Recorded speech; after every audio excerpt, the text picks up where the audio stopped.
Hey bitches, before I start this video, let's see if I can move that out of the way. I want to say I'm sorry for the background noise. My little brother and my mom are watching Moana. But anyways, this is Deaths Caused by Social Media by Shane Dawson, and let's get to it. Her dating profile, it isn't what you would think, which would be like, I'm confident, I'm happy, I'm funny. It's, I can eat an entire family-sized bag of ranch Doritos in a sitting. And I'm not ashamed of it. That's her putting her foot down and being like, I don't want to get Maybe exactly. that's it. I'm putting this Well, in. it's you what being should I funny. write? You're being funny in defense. Nobody wants a funny No. Nobody wants that. No. No, You wanna I be don't even blossoming? want that.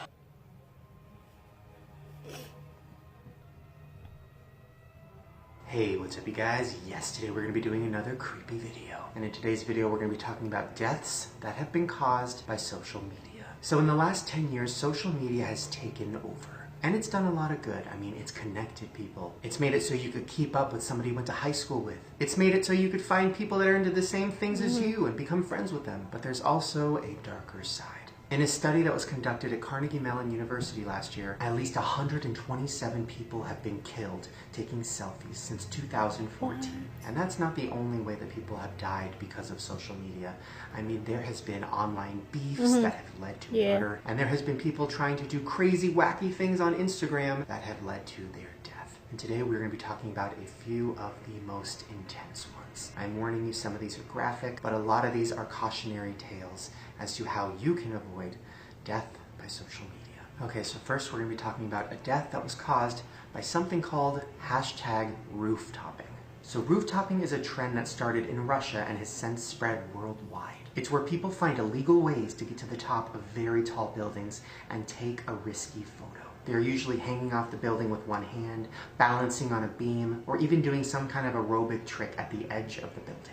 Well, in 2015, a 17-year-old boy named Andrei Retrovsky died from rooftopping. So when people are doing these rooftopping pictures, they're not wearing a safety rope, they don't have a harness on. The point is that they are risking their lives for crazy. But for Andrei's picture, he wanted it to look like he was climbing the wall with a rope tied around him, and then he fell. So he wanted the rope to be around him, and it would be like hanging or dangling, and it would look like he was falling. And then he actually did. Andrei free fell 90 feet to his death. Now that is awful and heartbreaking, and also a lesson to some people that maybe it's not worth it just to get a cool picture.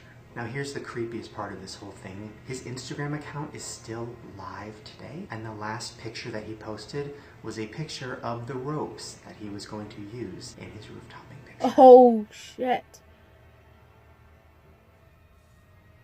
Whew, that one is very, very sad. Okay, now this next story is very intense, and it involves murder. So back in 2009, there was a 20-year-old boy who lived in Virginia. His full name was Richard Alden Samuel McCrosky III, but he liked to go by his rap name, which was Psycho Sam. Now the type of music that Psycho Sam did was called horrorcore. So horrorcore is basically hip-hop, but the lyrics are similar to death metal. So he would be rapping songs about killing people in very, very graphic detail. Here's just a clip of one of his songs where he's talking about murdering people and doing things to their bodies. Last night, I was the murderous rage, but now I gotta get rid of the bodies before the corpses start to get to rotting. Thinking about Yeah, terrifying. That these were not just lyrics in a rap song, these were things that he wanted to actually do. In 2009, he posted a song on his MySpace page about murdering people, and it was very intense. And then right after that, he went to his girlfriend's house, murdered her, her mother, and their friend. He killed them all with a hammer at 3 in the morning. Well, the creepiest part, he stayed there after he killed them. Like, he stayed in the house with their bodies. That's fucking Well, then a crazy. few days later, his girlfriend's father showed up, and he attacked and killed him too.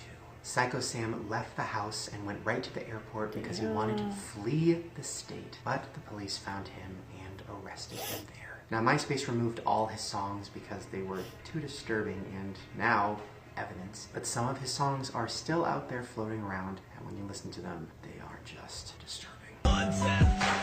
murder and rape. I like to mutilate and take them back to my place. that whole situation just shows that if you see something on social media of somebody talking about murdering someone, or if you see something that doesn't feel like a joke, like it feels like it's too real when somebody's talking about what they want to do to a person, you should definitely report it, because it might not be a joke, and it might not just be a rap song, it might be a plot to kill.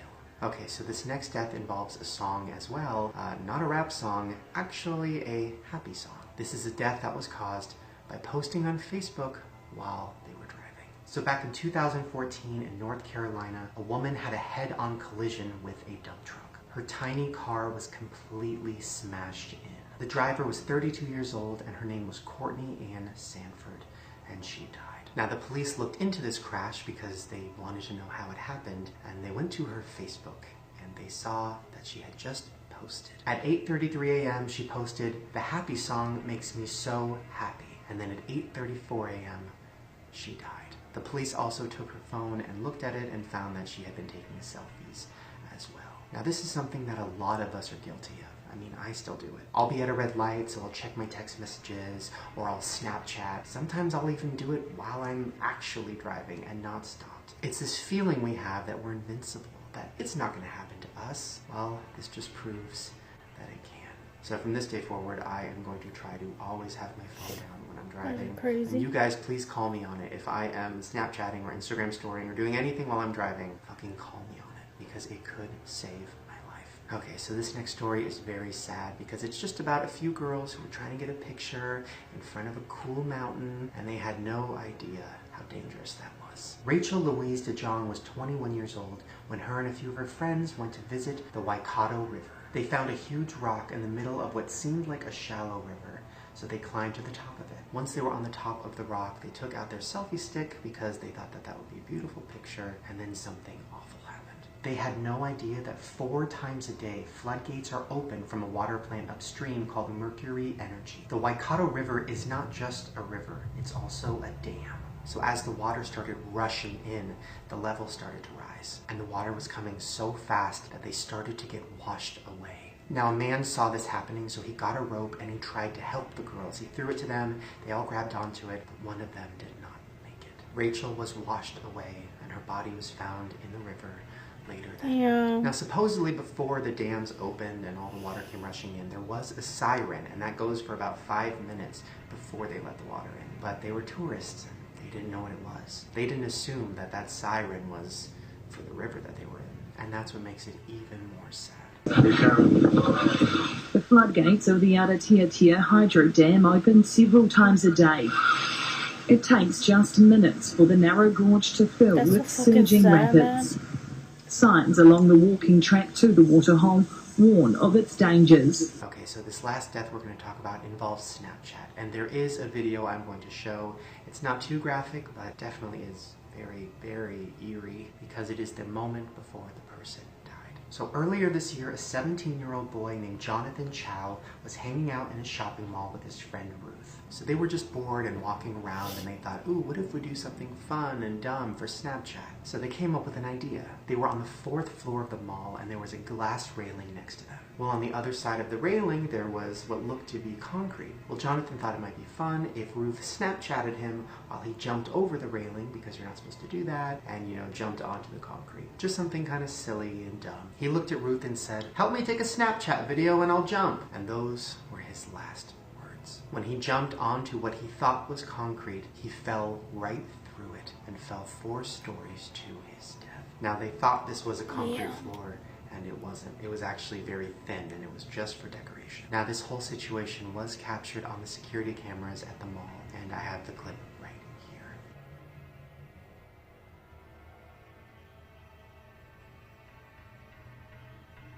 here. Yo. I know, fucking very eerie to see. Like, even though you don't really see it happen, you see right before. Oof.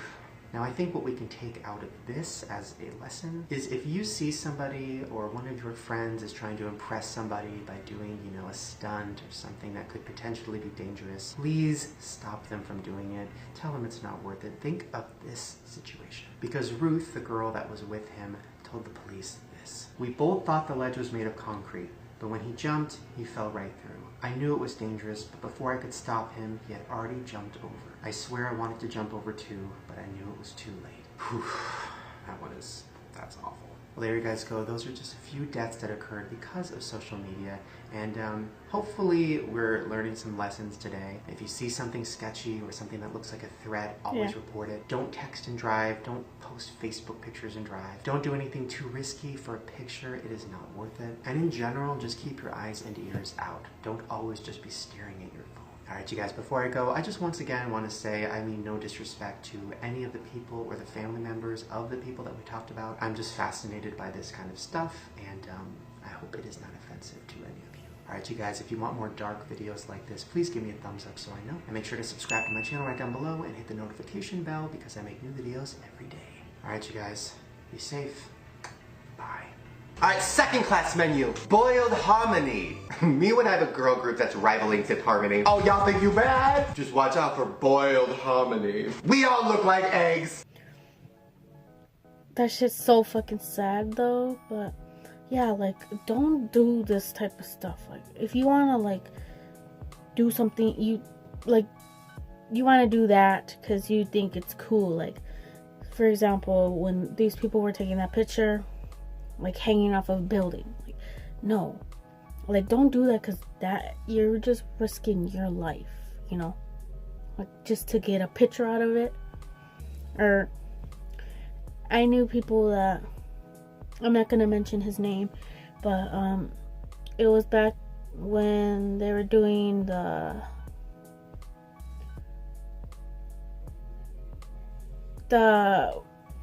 it was some challenge that they would do. You go in the water with your clothes on, and I don't know. I don't really know the challenge. I never did that challenge, but it was basically a challenge where you jump in the water with your clothes on. Well, anyways, there was this kid in my hometown. He did that, and he ended up dying, and because they couldn't find his body in the water. And I think they found it, and he was gone. Like, he died. They tried to revive him, but I think he died in the hospital that same day, and it's sad. So don't do these type of challenges, because you're just risking your life, and like, what's the point? Just to get a rise out of, like, a video, Snapchat video. You're trying to be cool in front of your friends. Like, no. Anyways, thanks for watching. Comment, like, subscribe, and I'll see you guys next time. Peace. Also, don't forget to subscribe to all my channels. It'll be down there below. And I'll see you guys next time. Also, I wanted to say that I don't know if I'm gonna do videos for a while, because I want to try to get a camera and stuff for this channel. But yeah, anyways, peace.